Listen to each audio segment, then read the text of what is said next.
Hey again, folks. It's me again, the curator. This is my video on the United Fronts of Humanity. So I know it's been a little bit since the last time we've actually gotten to talk. But hey, I got another lore video for you. It's taken a while. I've been out of a computer for a little bit, so it's been hard to make new videos. So, the United Fronts of Humanity is a mid-sized multi-star faction. They existed from 2230 to 2553, which is about 323 years. Well, let's dive into this faction's history and what they're all about, shall we?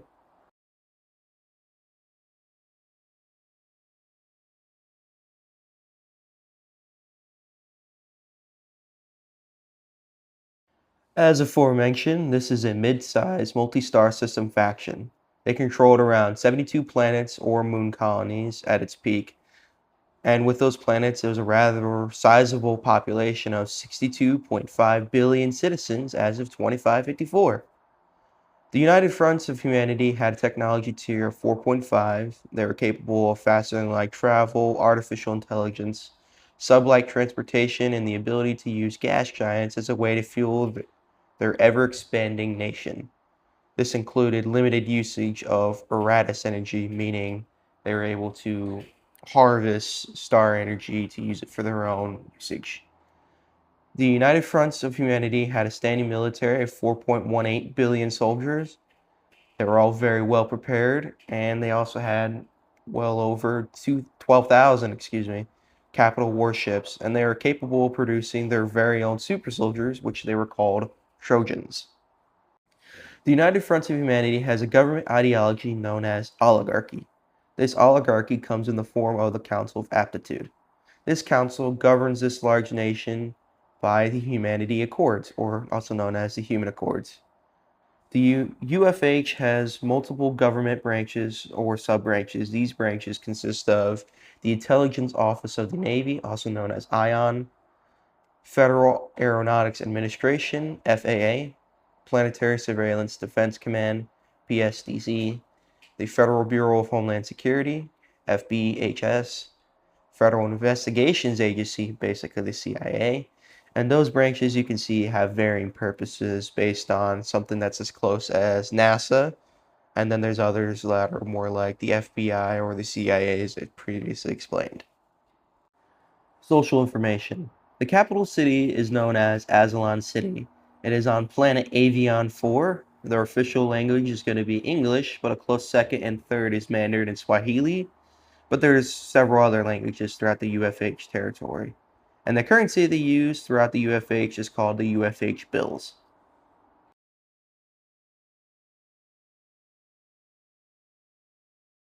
Following the end of the Unification War, the remnants of the South American Federation, United African Conglomerate, and the Asian Pacific Empire, and even people from the UEC that allied with those nations that broke away, and they fled into the cosmos.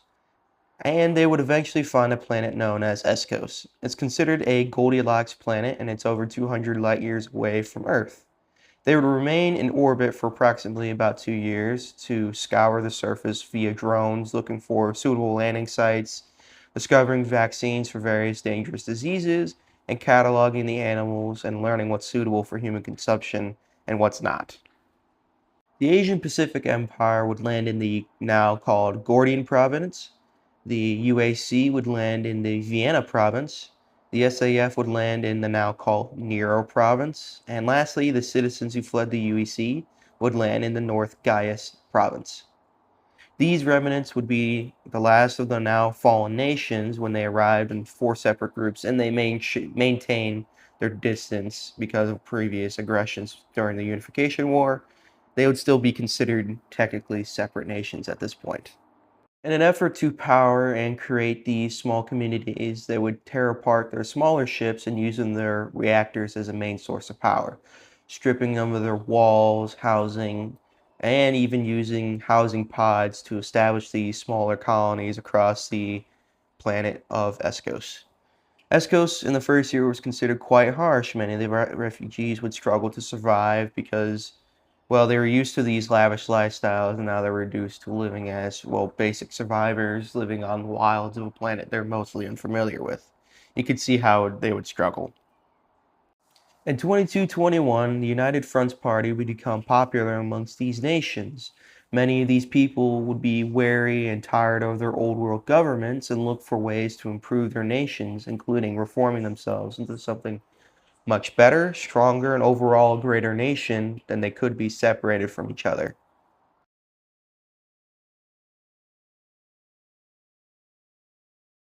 Alejandro Leticio da Silva is a man attributed for being a founding member of the UFH. Da Silva was an SAF politician and former planetary governor of planet New Havana. Da Silva would draft his first iteration of the Human Accords October 13th, 2222. These would outline a new government and he presented to his fellow UFH party members, and in a political meeting, he would receive quite the great accolades amongst his other party members, except from people like Diego Loren, Sanji Kakashibi, and other members who believed that it needed some adjustments. Alejandro, Diego, Sanji, and another man, Hamishi Muziki, would begin working on their efforts to create the Human Accords. The Accords would outline the rights and liberties of the UFH and the governmental inner workings of the new UFH. The first section of the UFH's Human Accords will go as follows. We are humans, created in the image of our gods. We seek to abide by these rules of a near perfect union of mankind, to represent and impose the rules and regulations within these dignified accords. These accords will establish that which will govern our international laws and freedoms, which will promote a better, more prosperous society within the better standards of living. With this, we established the Human Accords of the United Front of Humanity. These four men would collaborate over the course of many years, working together for the creation of these Human Accords.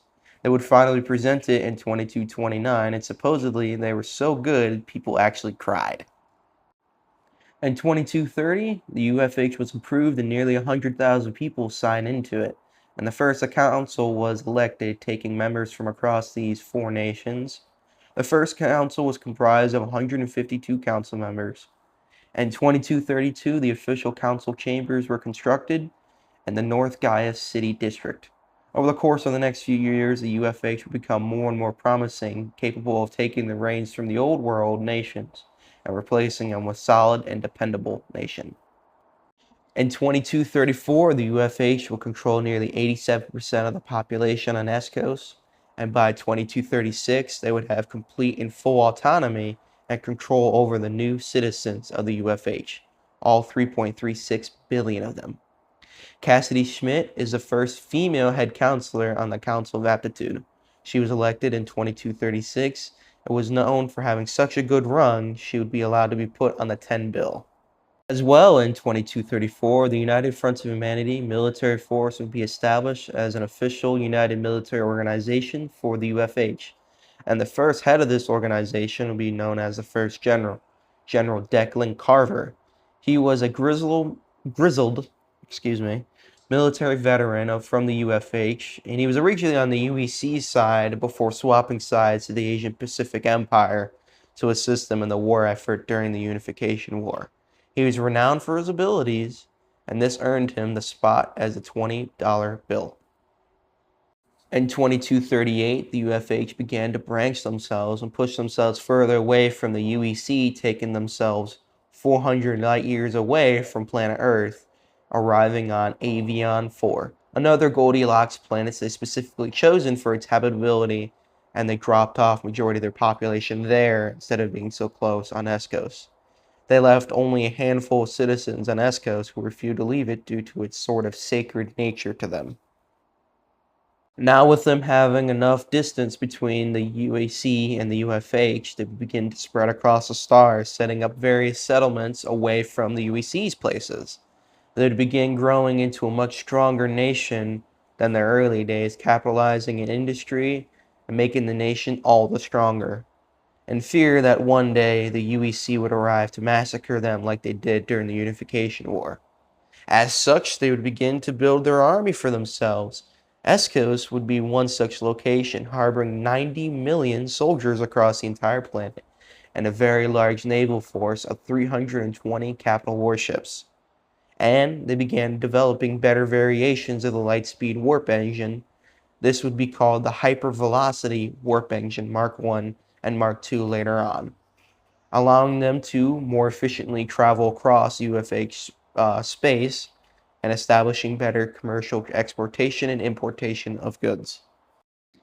As such, in 2430, they had over 19 star systems underneath their rule.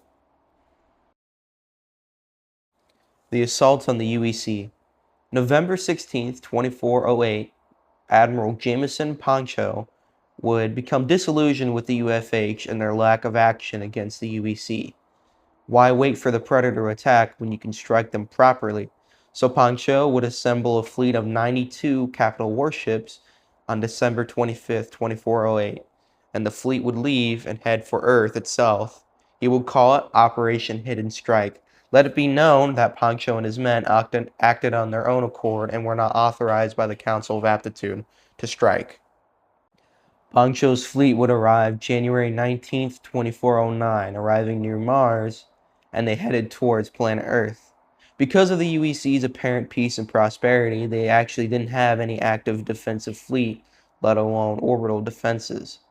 This allowed the unidentified fleet to stroll right up to Earth unchallenged. And by the time the Earth's defense fleet would be able to scramble, the UFH had already fired untold numbers of nuclear weapons at the planet. But they did have anti-missile defenses planet-side that allowed them to destroy many of the nuclear missiles. That only allows 16 missiles to strike the planet, killing 100 million people and poisoning millions more with radiation poisoning. The UEC would become quite fierce, as you can imagine, and declare war on this unknown threat and scour this cosmos looking for them for many years to come. The SS Swift Justice was an exploration vessel that took off from a distant planet known as Andromedan 9. It was a UFH colony. They took off sometime in March of 2447, but due to malfunctioning navigational systems, they traveled rather than away from the UEC, they traveled straight towards it, arriving in the Omega Lunar System, which is only 5.7 light years away from Earth. Big no-no. Because of this, the vessel was captured for flying in restricted military space by the UEC, and it was discovered they were part of the UFH.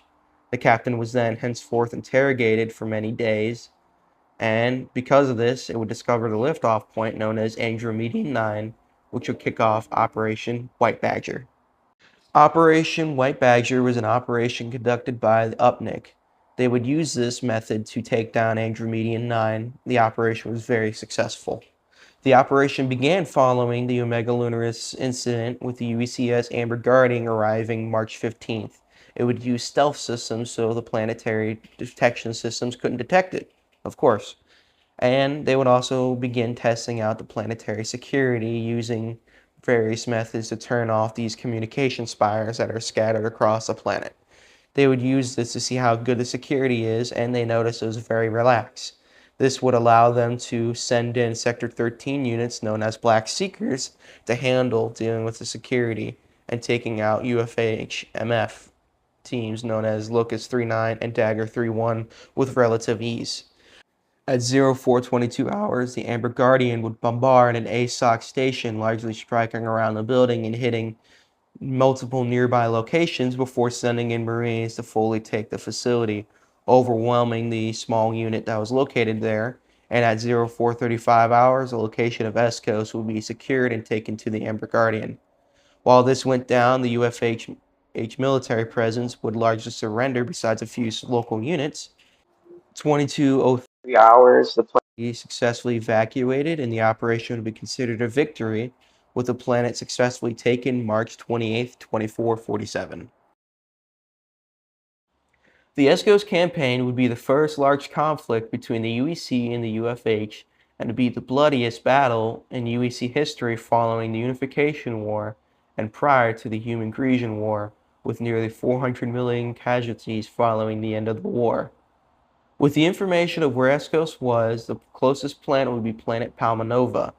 March 30th, half of the Eridani Solaris as protection fleet would leave for Escos, and drones would arrive April 2nd and begin observing the planet and studying it to provide information for the invasion force. April 8th is when the first wave would arrive for the invasion force, being led by Fleet Marshal Avery Reeves and Fleet Marshal Edgar Warren, who commanded the fleet of Metal Retribution. Avery Reeves would command the fleet of Righteous Authority. The war would continue across the planet, taking province by province, city by city, building by building, room by room, one rat at a time. But a large portion of the planet's population would actually be liberated by the UEC as per the Peregrine Liberation Act in the UEC Constitution. So they weren't left out to be massacred by this ongoing war and were mostly removed so they wouldn't be in harm's way. The war would be quite costly for both sides, but largely the UFH would suffer more, losing more than half of its overall fighting force because of this war, and a large chunk of its navy, while the UEC had 37 billion additional soldiers that they could send in, really showing off how FUBAR the situation was for the defenders. But despite it, the war is still very infamous, and multiple memorials would be established to remember those who had fallen in battle.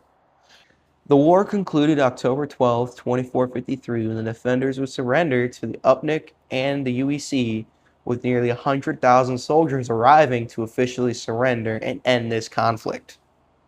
The Meridian Campaign is another conflict. It was a brief campaign between the UEC and the UFH. This campaign would be held on Meridian 5 from August 2457 through May of 2458.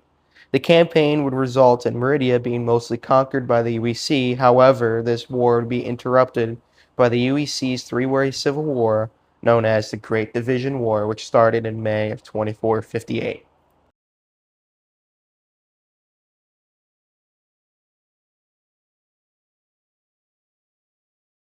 Following the end of the Meridian Campaign, the UEC would be forced to break away from their hunt to destroy the UFH due to their sudden three-way civil war, as aforementioned. The UFH would take this time to prepare themselves once again for the UEC and maybe start establishing ways to try to reach a peace deal. In 2501, that peace deal would be officially reached after the UEC solved their three-way civil war and they were looking for peace as well. This left them away from the prying eyes of the UEC, and both nations would continue to coexist without fear of fighting each other, and neither would maintain communications with each other as if they never knew that each other existed. The Outer Colonies Rebellion.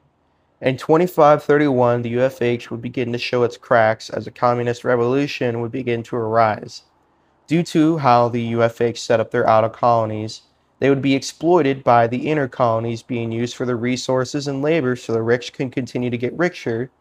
The UFH would begin to respond to these rebels, initially starting off pretty peacefully using non-lethal methods to prevent deaths. But the rebels would continue to escalate things, and the UFH would respond less kindly, engaging in full-on conflicts leading to the deaths of thousands.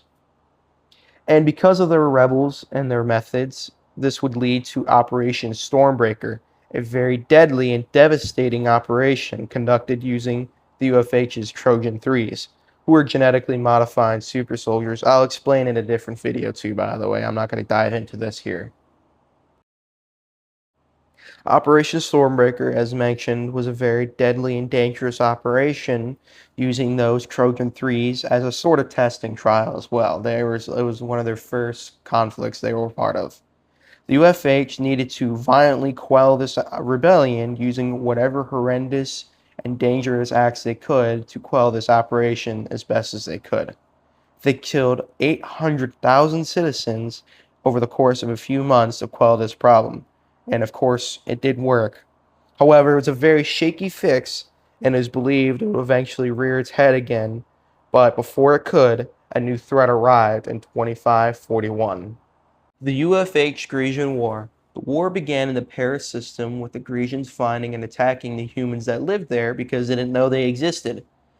The humans lived on a satellite colony called Paris 2, aka Sula, and later on they attacked Paris 4 and 5. The sudden attack caused the UFH to send as many units as they can to try to quell this threat. They sent 650 UFH ships of various classes, including Fleet Marshal Franklin Rommel. The battle resulted in the crushing defeat of the UFH, the entire emergency fleet that they sent, and the 187 ships that were already stationed there as a precaution. They were all wiped away by the grand fleet of revolutionary divinity. The planets were then bombarded by the Grecians, reducing them to basalt and ash. Afterwards, the Grecians did also enslave the humans that they wanted to fuel their endless supply of slaves, and they also killed 76 Trojan Threes. The UFH-Grecian War was very devastating. Every planet that came in contact with the Grecians was summarily destroyed. Every time they used more resources to try to fight back, they were destroyed. Destroyed, destroyed, destroyed. Even more systematically, even more aggressively than anything the UEC could ever produce against them. They were entirely outmatched. Regardless of how many Trojan Threes they tried to deploy against them, they were killed, destroyed, even hunted down for sport due to the Grecians' way of life of wanting the thrill of fighting.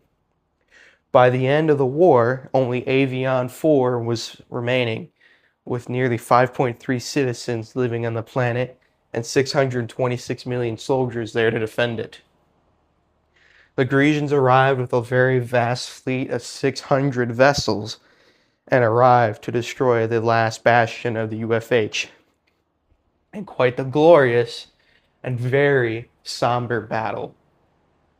By the end, the UFH was completely conquered by 2553, resulting in the end of this long-lasted nation who all they wanted to do was survive, as they're crushed again and again by quote-unquote tyrants. All was not lost. The UFH had a little contingency, letting 4 million citizens survive by packing them into cryogenic stasis and shooting them off into the cosmos to maybe one day land on a planet where they'll be thawed and try to start the UFH all over again. But they're all declared lost in space. The UFH was considered officially done and over with. The government style used by the UFH is an oligarchy style known as minoritarianism. Minoritarianism is often applied disparagingly to processes in which the minority is able to block legislative changes in the presence of supermajority threshold requirements. For example, if 2/3 of the majority vote is in favor, is required to enact a new law opposing minority of greater than 1/3 said to have minoritarian powers. Even in case of minority control is nominally limited to blocking the majority with a veto power. Whether as a result of the supermajority require consensus decision making, this may result in a situation where the minority retains effective control over the group's agenda and nature of the proposals submitted to the groups, as the majority would be disinclined to propose ideas that they know the minority would veto.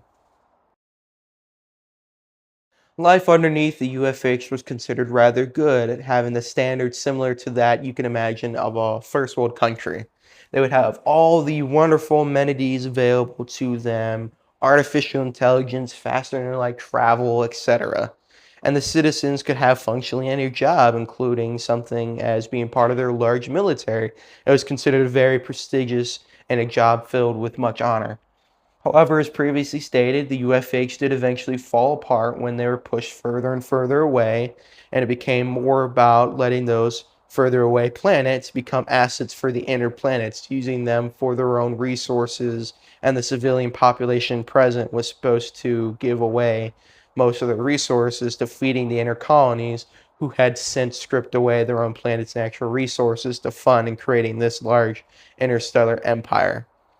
But the UFH overall gave their citizens a pretty good life, one of much opportunity, prosperity, one filled with better opportunities than any of the four nations that had created the UFH all those many years ago.